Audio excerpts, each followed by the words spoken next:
Saya ingin mengucapkan terima kasih banyak. Seperti yang semua orang tahu, ini sudah banyak diberitakan. Kita akan melakukannya. Ini sudah banyak diberitakan. Kami adalah teman baik. Presiden telah melakukan pekerjaan luar biasa. Baru saja mendarat di bandara dan melihat bandara yang begitu indah, serta ada gedung yang dinamai sesuai nama saya. Saya sangat senang dengan itu. Itu sangat baik sekali. Bandaranya benar-benar indah. Jalan-jalan menuju ke sini juga baru dan sangat indah. Dan Anda telah menjadi pemimpin yang hebat dan dihormati di seluruh dunia. Dan memang benar, sejak awal kita sudah memiliki chemistry yang baik. Kita memiliki hubungan yang sangat istimewa di mana Turki di bawah kepemimpinan presiden menjadi negara yang sangat kuat secara militer. Orang-orang tahu, tapi banyak juga yang tidak tahu seberapa kuat sebenarnya. Mereka memiliki banyak peralatan kami. Mereka juga memiliki banyak tentara hebat. Dan mereka benar-benar pihak yang harus diperhitungkan. Dan bagian yang menyenangkan adalah karena hubungan yang kita miliki, semuanya berjalan dengan sangat baik. Saya hanya ingin mengatakan bahwa saya menghormati presiden. Dan saya pikir ini benar-benar menguntungkan kedua negara. Kita akan berbicara hari ini tentang perdagangan. Kita akan berbicara tentang hal-hal lain yang berkaitan dengan militer. Banyak hal berbeda. Mungkin kita akan menyebutkan Iran, di mana kita pada dasarnya telah melumpuhkan militer mereka. Mereka tidak boleh memiliki senjata nuklir. Dan kami memiliki beberapa diskusi yang sangat baik. Tapi kami melakukan banyak perdagangan dengan Turki. Kami membuat barang-barang hebat dan mereka juga membuat barang-barang hebat. Dan hubungan kami telah memberikan dampak yang sangat besar bagi kedua negara kita. Jadi saya hanya ingin memberitahu Anda bahwa ini adalah suatu kehormatan bisa bersama Anda. Dan kami akan mengadakan banyak pertemuan yang baik. Kami akan makan malam yang enak, makanan yang lezat. Kami akan bersenang-senang. Tapi yang terpenting, kami akan bekerja keras. Dan kami akan melakukan hal-hal baik untuk negara kita. Terima kasih banyak Tuan Presiden. Tuan Presiden, apakah Anda akan menjual F-35 ke Turki? Dan bagaimana dengan pembatasan hukum? Ya, itu adalah keputusan yang akan kami buat. Kami memiliki hubungan yang sangat baik. Saya rasa banyak orang, saya bisa katakan, banyak orang, termasuk orang-orang yang duduk di sini, berpikir, Anda tahu, kenapa kita tidak melakukannya? Kami memiliki hubungan yang lebih baik dengan Turki, dan Turki dalam banyak hal jauh lebih setia daripada negara-negara lain yang kami kira akan setia. Jadi, ya, itu tentu saja sesuatu yang akan kami pertimbangkan. Itu pesawat yang hebat. Itu adalah yang terbaik, saat ini pesawat terbaik sejauh ini. Dan itu tentu saja sesuatu yang akan kami pertimbangkan, ya. Ya, Daniel, silakan.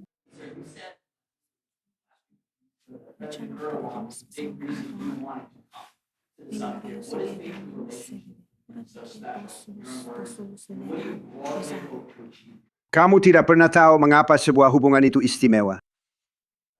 Dengan sebagian orang kamu bisa akur, dan dengan sebagian lainnya tidak. Kadang-kadang kamu bisa akur dengan orang yang paling sulit sekalipun, seperti dia. Dan kadang-kadang kamu tidak bisa akrab dengan orang yang paling lemah dan paling menyedihkan. Kamu memang tidak bisa akrab. Mungkin kamu tidak menghormati mereka, tapi kamu tahu, sejak hari pertama kita bertemu, kita langsung akrab. Kami punya seorang pendeta, kalau aku ingat, namanya Pendeta Brunson. Itu adalah hal yang sangat besar. Dan itu sangat traumatis. Dia dijatuhi hukuman penjara jangka panjang. Dan aku merasa dia tidak bersalah. Lalu aku menelpon. Orang lain juga menelpon. Mereka tidak berhasil. Aku menelpon presiden dan dia langsung membebaskannya. Itu adalah sesuatu yang tidak akan pernah dilupakan oleh komunitas evangelis. Dan karena dia orang baik, Pendeta Brunson. Jadi hal-hal seperti itu. Semuanya selalu berjalan dengan baik. Dan saya pikir itu sudah terjadi sejak awal, sejak momen pertama. Seperti yang sudah saya katakan sebelumnya, ini adalah kecocokan di antara kita. Ada beberapa orang yang saya tidak punya chemistry yang baik dengan mereka, saya akan katakan itu. Dan kami juga menyelesaikan itu. Saya lebih suka mendapatkan produknya. Saya tidak suka melakukan itu. Apakah kemungkinan akan ada penarikan pasukan lebih lanjut di Eropa? Dan apakah Anda puas dengan kemajuan yang dicapai oleh sekutu NATO? Dikapai? Ya, kita akan lihat. Saya sangat kecewa dengan NATO. Dan sejujurnya, jika pertemuan itu tidak diadakan di Turki, di mana teman saya kebetulan adalah seorang pemimpin yang sangat kuat, orang yang sangat tegas, mungkin saya tidak akan hadir. Saya merasa harus hadir karena Anda tahu, saya tahu dia sudah berusaha keras. Itu adalah hal besar untuk membawa NATO ke Turki atau ke tempat lain manapun. Itu adalah hal yang besar.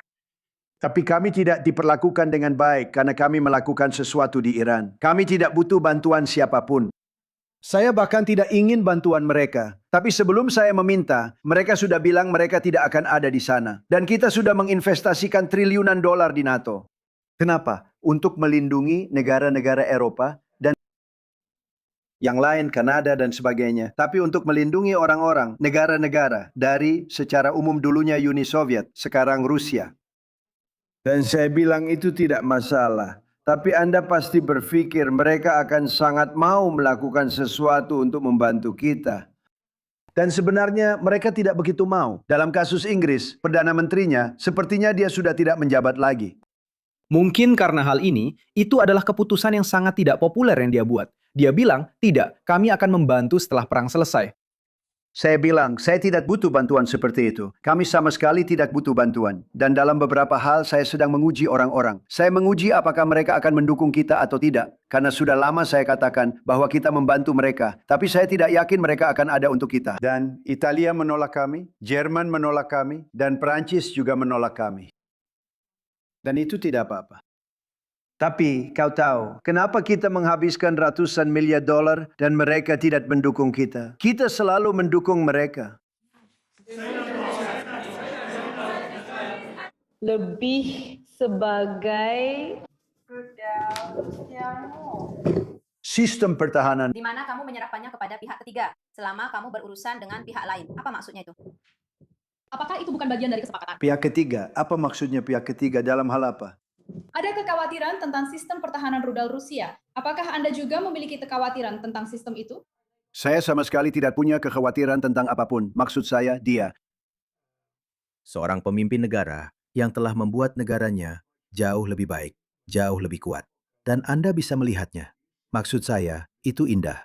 Anda turun, jalan-jalannya indah. Itu sesuatu yang luar biasa. Sekarang, saya sama sekali tidak punya kekhawatiran tentang apapun yang berkaitan dengan Turki. Saya akan bilang hubungan dengan Turki saat ini mungkin lebih baik daripada sebelumnya. Hubungan itu baik selama 4 tahun pertama saya. Tapi saya rasa sekarang mungkin bahkan lebih baik dari itu. Kalau itu memang mungkin. saya tidak begitu. Jadi Yes. Militer Amerika Serikat dan militer Turki menjadi kekuatan militer yang sangat besar dan kuat bagi NATO. Apakah kita mengharapkan kerjasama pertahanan lebih lanjut dari pertemuan bilateral ini di KTT NATO di Ankara? Ya, kita akan mengetahuinya saat saya ke sana. Kita akan mengetahuinya. Kita akan mengadakan pertemuan. Saya sangat akrab dengan banyak pemimpin di sana. Anda tahu, beberapa dari mereka adalah orang baru. Kita belum mengenal mereka. Tapi Anda tahu, saya sudah melakukan ini cukup lama sekarang. Kalau Anda menghitung 4 tahun di mana kita mengalami pemilu yang curang, Anda tahu, saat itu saya juga sangat terlibat dalam politik. Tapi saya menghabiskan 4 tahun pertama. Saya menghabiskan 4 tahun dalam keadaan yang sedikit berbeda. Dan kemudian kita mengalami mungkin tahun terbaik yang pernah dialami oleh seorang presiden Amerika. Ketika Anda melihat perekonomian, kita memiliki perekonomian terbaik yang pernah kita miliki. Kita memiliki 19 triliun dolar, tepatnya 19,2 triliun dolar yang diinvestasikan di Amerika Serikat. Itu 7 atau 8 kali lebih banyak dari sebelumnya. Ini adalah rekor dunia, bukan hanya rekor Amerika Serikat. Dan saya baru saja membaca. Bahkan saat dalam perjalanan ke sini, saya baru saja diberitahu saat saya berada di mobil bersama kuda-kuda yang indah itu, para penunggang hebat itu, para prajurit hebat itu. Dan saya baru saja mendapat kabar bahwa Toyota akan pindah dari Meksiko ke Amerika Serikat dan membangun salah satu pabrik truk dan mobil terbesar yang pernah dibangun. Itu luar biasa, dan itulah yang dilakukan tarif jika digunakan dengan benar. Jadi kita belum pernah memiliki ekonomi atau potensi ekonomi yang lebih luar biasa dari ini. Tidak pernah ada yang seperti ini sebelumnya. Di bawah pemerintahan sebelumnya, mereka hanya mendapatkan investasi yang jauh kurang dari 1 triliun dolar. Dan kita berada di angka 19,2 triliun sebenarnya dalam 12 bulan pertama. Karena memang disitulah Anda tahu benar-benar terjadi. Jadi kita sudah menjabat selama 1,5 tahun. Jadi angka itu sekarang jauh lebih tinggi. Tapi 19,2 triliun, Scott, untuk periode 12 bulan. Tidak ada yang pernah melihat hal seperti itu. Jadi kita memiliki perekonomian terkuat, jauh mengungguli yang lain. Kita memiliki lebih banyak pekerjaan saat ini di Amerika Serikat daripada sebelumnya. Dan kita memiliki hubungan yang baik dengan beberapa negara dalam hal perdagangan. Dan Turki kebetulan adalah salah satunya. Saya tidak suka itu. Tapi mereka membeli pesawat dari Amerika Serikat. Dan ketika Anda membeli pesawat dari Amerika Serikat, jika ada perbaikan mesin dan hal-hal lain yang dilakukan pada mesin, ada berbagai hal yang terjadi, termasuk sekedar perawatan. Saya pikir kita punya kewajiban untuk merawat mesin dan membantu mereka merawat mesin. Ketika Anda membeli pesawat dari kami, lalu kalau mesinnya perlu diperbaiki, direhabilitasi, atau sedikit ditingkatkan, apa yang harus kami katakan? Tapi saya pikir kita punya kewajiban untuk melakukannya. Apa yang akan Anda lakukan? Bilang, saya tidak akan melakukannya. Lihat, saya tahu banyak orang tidak setuju. Tetapi saya pikir seiring waktu, mereka mulai melihat bahwa Turki telah menjadi sekutu yang hebat bagi kita. Turki bisa saja berpihak ke kubu lain. Mereka sangat mengenal Iran dan mereka tahu masalah-masalah dengan Iran.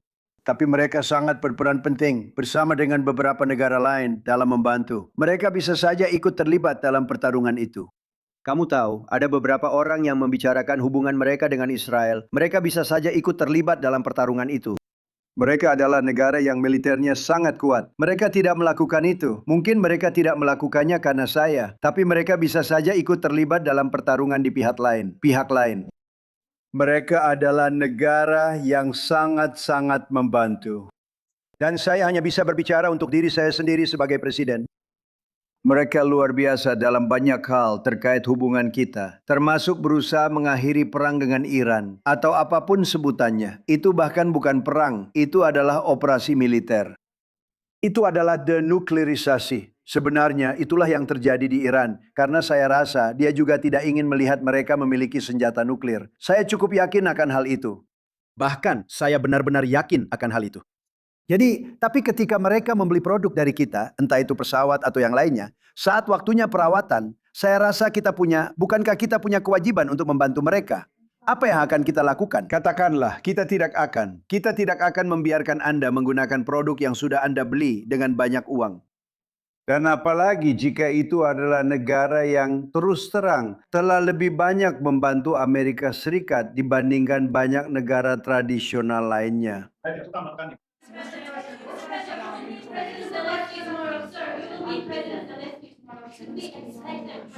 Saya suka. Saya mengadakan pembicaraan yang sangat baik dengan Presiden Putin yang omong-omong sangat menghormati Presiden Erdogan, sangat menghormatinya.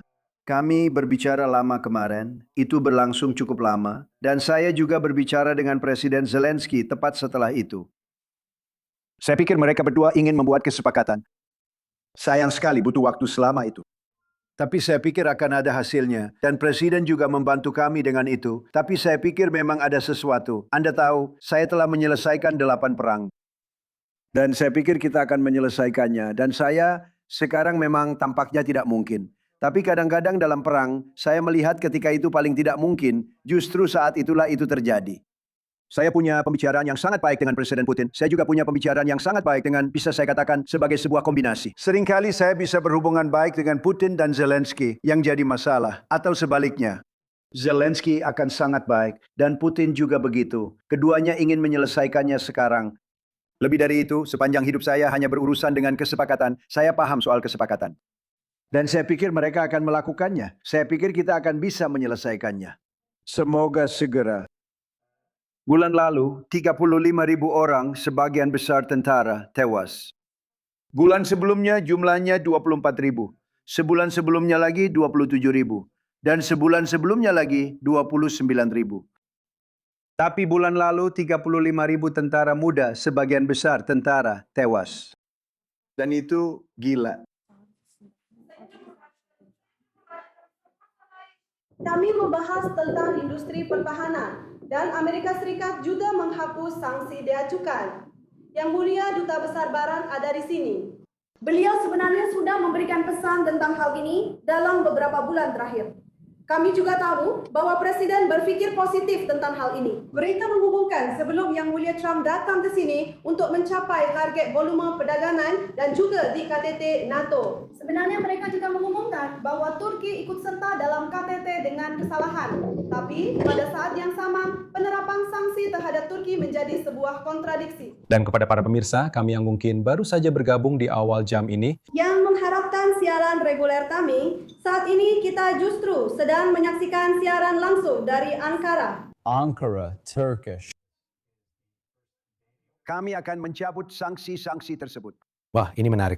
Kita sedang melihat Presiden Trump berbicara kepada pers. Saya tidak ingin dia membuang waktunya menjawab pertanyaan itu karena kami bekerja sama erat dengan Marco Rubio, pria yang sangat terkenal, Menteri Luar Negeri yang hebat, dan dengan Scott Bassett, serta Pete dan semua orang lainnya. Kami akan mencabut sanksi-sanksi tersebut. Sudah saatnya melakukan itu. Oke? Kita tidak ingin memberikan sanksi kepada teman. Itu sangat sederhana. Ada banyak orang yang bisa kita beri sanksi, dan kita juga dikenai sanksi. Kita tidak ingin memberikan sanksi kepada teman. Dan karena Presiden, Anda tahu, kita memiliki hubungan yang sangat baik dengan pemimpin baru Suriah. Dan dia telah melakukan pekerjaan yang luar biasa. Dalam 1,5 tahun, dia telah menyatukan seluruh negara. Dan saya memiliki hubungan yang sangat baik dengannya. Dan seseorang berkata, ya, dia cukup keras untuk menempatkannya di sana. Saya menyetujuinya bersama Presiden. Kami berdua yang benar-benar menginginkannya. Dan dia telah melakukan pekerjaan yang hebat. Dia telah melakukan pekerjaan yang hebat. Dia telah menyatukannya. Bukan pekerjaan yang mudah. Turki terkait dengan Perdana Menteri melalui postingan Truth Social itu sangat melelahkan. Saya tidak tahu. Sebenarnya saya pikir dia orang yang baik. Kami pernah punya hubungan yang baik, lalu menjadi buruk. Hubungan itu jadi agak buruk karena dia menolak membantu kami. Sekali lagi, saya tidak terlalu menekannya, tapi dia menolak untuk terlibat dengan Selat Hormuz. Atau bisa juga dibilang dengan Iran. Dia menolak untuk terlibat. Jadi itu membuat hubungan saya dengannya jadi agak memburuk. Tapi saya suka dia. Saya pikir dia orang yang baik sebenarnya. Tapi saya rasa dia membuat kesalahan. Kamu tahu, mereka mendapatkan banyak minyak mereka dari sana. Kita tidak mendapatkan minyak kita dari sana. Kita punya banyak minyak. Amerika Serikat punya lebih banyak minyak daripada siapapun. Dan kalau kamu tambahkan Venezuela, kita punya jauh lebih banyak minyak daripada siapapun. Kita tidak butuh selat itu. Kita melakukan ini karena kita pikir ini adalah hal yang penting untuk dilakukan. Tapi, dia memang tidak mendukung kami. Dan saya tidak senang dengan itu. Kamu bisa bayangkan, saya tidak senang dengan itu.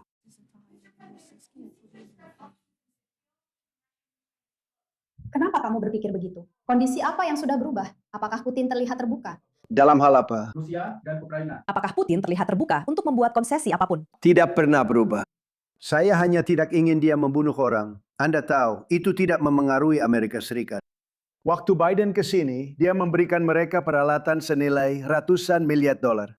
Sekarang saya menjual peralatan itu dengan, Anda tahu, harga yang wajar, harga penuh. Dan saya menjualnya bukan ke Ukraina, saya menjualnya ke Uni Eropa. Mereka yang membayar kita. Tapi bagi saya, tidak ada alasan lain selain saya ingin menyelamatkan nyawa. Kamu punya 25, 35, 30. Pernah sekali mencapai 41.000 jiwa. Dalam sebulan. Mereka sudah mati. Mereka meninggalkan ibu mereka di Ukraina. Mereka meninggalkan ibu dan ayah mereka di Rusia dan Ukraina. Mereka melambaikan tangan untuk berpamitan. Dan seminggu kemudian, mereka sudah meninggal. Itu gila. Dan saya ingin melihat, itu tidak mempengaruhi kita. Sebenarnya, kamu tahu, itu sangat jauh. Itu jauh lebih berdampak pada Eropa. Kita di sana untuk membantu Eropa, tapi itu tidak berdampak pada Amerika Serikat. Kita punya lautan yang memisahkan. Tapi kamu tahu, saya benar-benar tidak tahan melihat apa yang terjadi. Saya sudah melihat gambar-gambar dari medan perang itu. Dan ini adalah perang drone. Ini adalah perang drone. Ini teknologi yang benar-benar baru. Dan sekarang kita sebenarnya adalah pemimpin dalam teknologi drone. Kita punya drone paling canggih. Tapi orang-orang tidak akan percaya betapa brutalnya itu. Dan saya sudah melihat medan-medan perangnya. Mereka mengirimkan saya gambar-gambarnya. Sebenarnya saya ingin bilang, jangan kirimkan itu ke saya. Pete, pria di sini yang mengirimkan saya gambar-gambar itu. Pete Hegseth. Dan saya bilang, Pete, kamu tahu? Tidak ada gunanya melihatnya. Saya belum pernah melihat yang seperti itu. Itu benar-benar pembantaian. Dan itu seharusnya dihentikan. Apakah tampak terbuka untuk kompromi apapun demi mengakhiri perang? Apakah kita terbuka untuk kompromi demi mengakhiri perang? Budaya Anda? Saya sangat akur dengan keduanya dan kami akan menyelesaikannya. Dan Presiden Erdogan membantu kami menyelesaikannya. Seperti dia membantu soal Iran.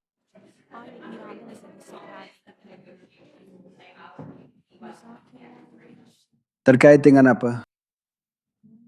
Ya, itulah yang merusak hubungan saya dengan NATO. Karena Greenland tidak membantu Denmark. Denmark tidak mengeluarkan uang untuk benar-benar membantu Greenland, tapi itu bagian penting bagi Amerika Serikat. Dan itu dikelilingi oleh kapal-kapal Tiongkok dan kapal-kapal Rusia. Dan itu tidak akan terjadi. Kapal-kapal itu tidak akan dibiarkan berada di sana. Greenland, dan itu masih tetap demikian, seharusnya berada di bawah kendali Amerika Serikat, bukan Denmark. Dan ketika mereka tidak setuju dengan itu, padahal dengan semua uang yang kita keluarkan untuk membantu mereka menghadapi Rusia, dan sebenarnya kita tidak perlu mengeluarkan uang, kita bisa menarik semua tentara kita dari Eropa. Karena seperti yang mungkin Anda perhatikan, Eropa sekarang sangat berbeda dibandingkan 20 tahun yang lalu. Sangat berbeda, jauh berbeda. Ini sangat berbeda, dan mereka sebaiknya berhati-hati dengan imigrasi dan energi.